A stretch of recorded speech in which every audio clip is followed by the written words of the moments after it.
Oh, hello and welcome to Questions in Quarantine, where I'm interviewing different people from different professions each week to find out how they are coping in lockdown in the UK. Each week we'll start off with our interview challenge, 2 minutes in lockdown. And this week I've got with me Nicola. Welcome, Nicola. Hello. So tell us a little bit about you and what you do. Okay, so I'm Nicola Harvey.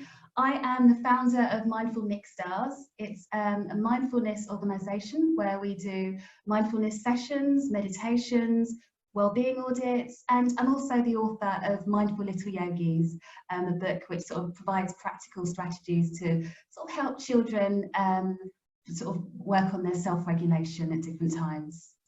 Fantastic. Well, that sounds really interesting. We'll get to find out a little bit more about that, I think, afterwards. But I think, first of all, we need to get to our challenge, don't we? Okay. So let's get our screen set up for our questions. So let's get started. Fantastic. So I'll start the clock off and I'll read the questions out to you and let's see how we go. Let's see if you can beat the clock and beat the challenge. Are you ready? Let's go for it. Fantastic. Okay. So what have you been doing, Nicola, to keep sane and manage your own well-being in lockdown? So I have been doing a lot of sort of listening to audiobooks, making sure that I get a bit of fresh air, doing the sort of 1 hour, a bit of exercise outside, but also doing a lot of breathing, connecting with my breath and just trying to sort of use this as an opportunity to slow down.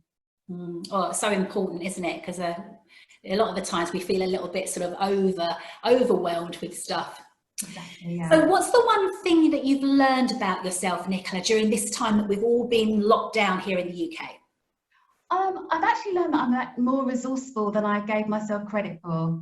So I've been sort of doing a lot more sort of making food from scratch, whereas normally I'd be like, oh yeah, I'll just get it from Marks and Spencer's or wherever. But I've been making lovely vegetable bakes and learning a bit more about myself. But I could say I'm a lot more resourceful than I gave myself credit for. Oh, that's fantastic.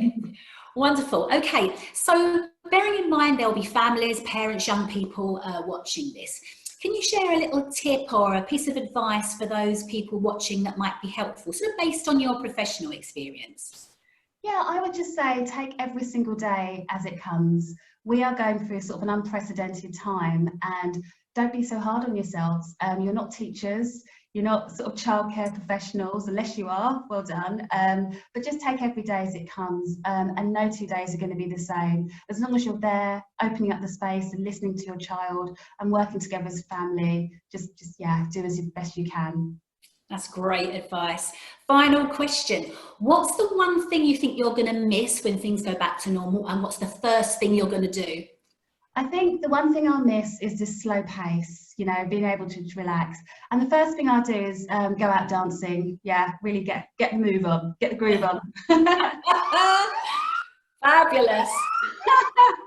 Well done. Just in the nick of time. I know, I noticed that. I was like... Oh, that's fantastic. Well done you. I think you did the challenge there well and truly. Fantastic. Well, look, let's find out a little bit more about you, because it was really interesting what you were saying about what you do with your in your business and stuff. So tell us a little bit more. You said about you do mindful practice and you've also got a book as well. So tell us a little bit more about you and what you do. Yeah, so I work with adults as well as children, and I basically talk to them about what's going on, give them that open space to go through any thoughts, feelings and emotions that may be affecting them. And that, we're all human beings, not human doings. So a lot of people are hard on themselves for experiencing sort of life's challenges, life's ups and downs. So I previously was a teacher and I use mindfulness and other sort of things, talking to people, working with a coach to support my well-being. And now I'm in a really fortunate position where I can sort of work with individuals, offer mindfulness, do some meditations, do some talking therapies, coaching, and I really enjoy it. So I'm the author of Mindful Little Yogis. This little book, I don't know if you can see. Oh, that's fantastic. And it's basically, it's for teachers, for parents, for anyone that works with children, basically, that wants to use practical strategies like breathing techniques, mindfulness games, to bring anyone into the here and now. It's best if adults do it on themselves first of all, then model it. But yeah, I just think it's important for us to sort of slow down, tune in and look after our well-being, and mindfulness is a great way of doing that. Yeah, it's really interesting because I think mindfulness initially, and maybe even now to a certain degree, has still got a little bit of a stigma attached to it, in as much as, you know, you sit down on the floor, cross-legged, chanting Om, and for about 40 minutes. But, you know, looking at you, it doesn't look like it necessarily needs to be like that. So sort of talk us through that sort of the practicalities side of it. So mindfulness itself is an evidence-based activity or evidence-based tool that someone could use to support them into the here and now. It's even been sort of recommended by the NHS, and it's been brought together with things like cognitive behavioural therapy, stress reduction. So it is very good for supporting sort of the well-being of different individuals. Yes, it does have that stigma because of the original sort of roots related to Buddhism, and I think that's lovely. But it can also be used by, you know, professionals. It can be used by anyone, from children to adults, to support their well-being. It's very sort of practical and functional. And even if it's a case of just taking a few deep breaths, looking outside the window for a few moments, or just sort of tuning into how you feel in that present moment without judging it, without trying to change anything, can make all the difference. And whilst I love meditating, you know, you can download a free meditation from my website. It is a very sort of practical, great way to support you. Mindfulness is more than just sitting, crossing your legs, meditating. It's a great activity that you can do to enhance your well-being. Yeah, I think certainly what I discovered recently is that you could do mindful movement, and I didn't realise that. And you know, I think that's something that's probably undervalued, or, you know, sort of not known about so much. Absolutely, and everything starts and ends with the breath. So we find that when we're feeling overwhelmed or anxious, we're breathing like that. And so when we get in connection with our breath, it slows us down and brings us into our body. And a great way to do that is to mindfully move our body in sync with our breathing. And this could be done with yoga, could be done with qigong, could literally be done with going to the park and walking around and mindfully exploring the space as you just walk and breathe. So I think mindfulness can be seen in so many different ways, and it can be used. You can do mindful eating, mindful movement. There's lots of different things that you can do, but it's about being present. It's about bringing you and engaging you into the here and now, particularly during these unprecedented times. Yeah, I think you're absolutely right. One of the things that I've certainly been using is breathing when I go to the supermarket, because I feel my anxiety levels go up when I go to the supermarket. So I've definitely been doing that. And also I've been going for a nice quiet walk in the morning, and I've really noticed that, you know, I'm actually noticing more of nature as a result of, you know, just sort of taking that time and slowing down. So yeah, I obviously realise I'm doing more mindfulness than I realise, and perhaps other people are doing that as well without even realising they're being mindful. Absolutely, because there are I think there's 9 rules or 9 sort of facets of mindfulness. And, you know, one of them is like compassion, and it's about viewing things or noticing things as if you're just looking at them for the first time. So there's so many different ways of being non-judgmental. There's different ways of practicing mindfulness in a way that, like you said, that we're not even aware that we're doing it. You know, but I think using this opportunity or this time that we've got now is a wonderful time and space to actually practice mindfulness. Yeah, absolutely right, absolutely right.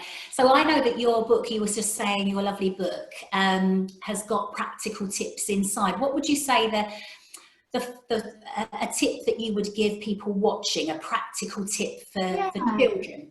So the book itself is separated into 4 chapters using the STAR model, which is stop, take a breath and relax.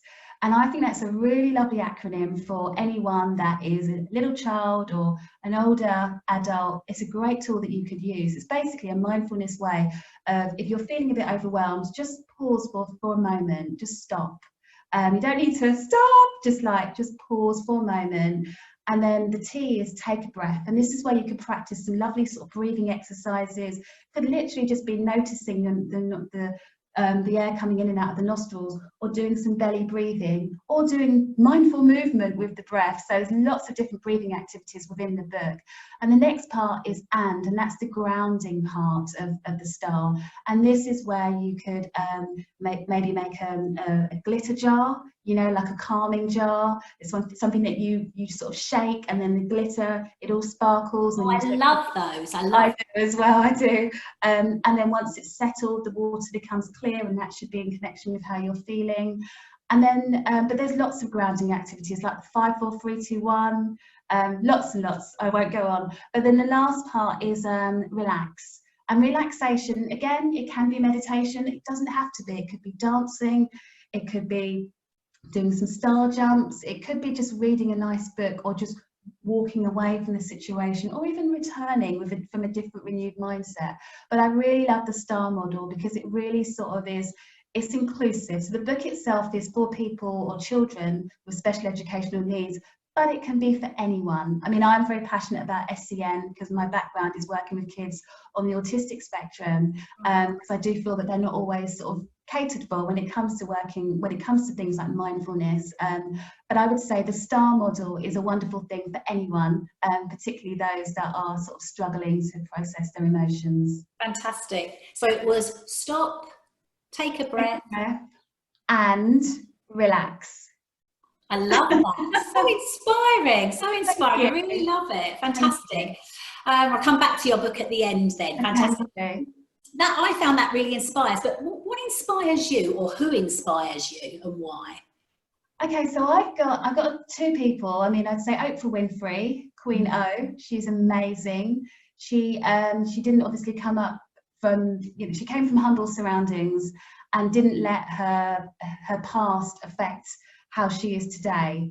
She's used that to sort of reinforce her character, and from adversity she's grown and developed, and she is the person she is today. She's all over the media, but for the right reasons. She's promoting sort of wellness, well-being, and it's just inspiring seeing a Black woman of her nature just being so grounded and continuing to inspire people. I was watching a program on Netflix the other day, and there is Oprah. It's a program called Greenleaf, and I'm thinking she doesn't even need to, like, but I think she's produced it and stuff. So she's got her fingers in many pies. She's very creative, but yeah, I think she's wonderful. There's a book that she does called What I Know for Sure that I'm reading. It's lovely. And then the other person, just to sort of throw a spanner in the works, is a guy called Trevor Noah, and so he's a South African guy who is absolutely hilarious, and he himself, he's mixed race, but he was born a crime, because when he was born,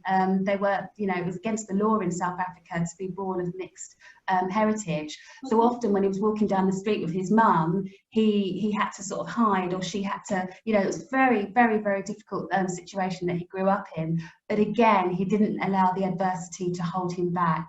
He is now a big talk show host in America. He's very into talking about politics and stuff, but he takes everything, there's a very serious side to it, but he puts a humorous spin on it. And again, didn't allow his history, his past, how he was brought up, to affect his outcome. He used that, he strived from adversity and isn't afraid to show that. He's often going back to South Africa and doing things to promote sort of diversity. And I think him and Oprah, they're my role models, definitely. Fantastic. And there's a commonality there, isn't there, sort of between their stories, in as much as that sort of, you know, not letting their past inhibit their future. And I think there's, by the sounds of it, it's quite a lot that we can learn from them actually today, with what's going on for all of us, you know, in challenging times. Yeah, absolutely. Yeah, fantastic. Okay, so just to sort of conclude, and before we come back and sort of find out how people can find out more about you and where you are, we're in these really unprecedented, challenging times, but, you know, from the people that you've just been talking about, you know, they didn't let that sort of stop them from being successful. Do you think anything good will come out of this really strange time in our lives at the moment?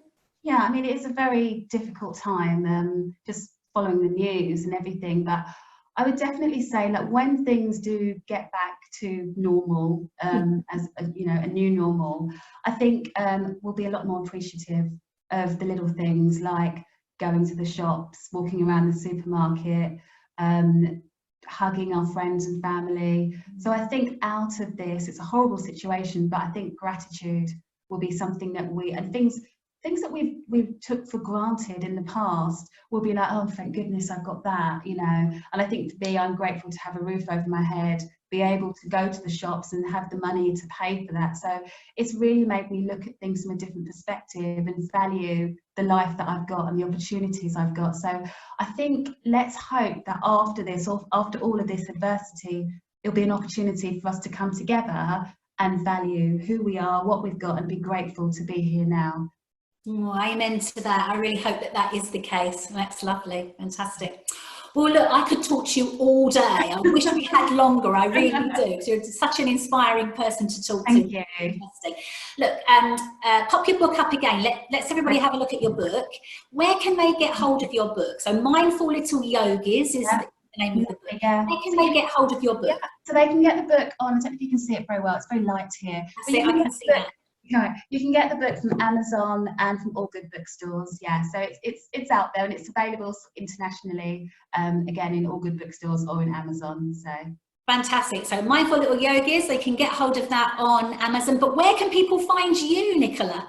Okay, so my website is mindfulnickstars.com. So that's the best place to find me. If you subscribe to my mailing list, you'll be able to download a free meditation, a free sort of breathing meditation. It's a breathing body meditation, so it's a really nice, grounding, calming sort of thing to do, particularly at this time. But yeah, www.mindfulnickstars.com. Fantastic. And are you on any of the socials? I am, but all of my socials are different. I need to sort that out, but I would definitely, I know. And also we're going to be going for a rebrand soon. So I would definitely say go to the website, because even once we have rebranded, it will hop you over to the new website once that's all sorted. But yeah, mindfulnickstars.com, and my socials will be up there as well. Brilliant. And I will pop that in the link when we put this up. So have a look below, and I will put Nicola's contact details on that for you as well. And those free downloads sound amazing. Thank you. Well, thank you so much for joining me. I really enjoyed chatting to you, and well done for just about beating the clock. Good timing. And stay safe, and look forward to catching up with you soon. Stay safe. Take care. Bye. Bye.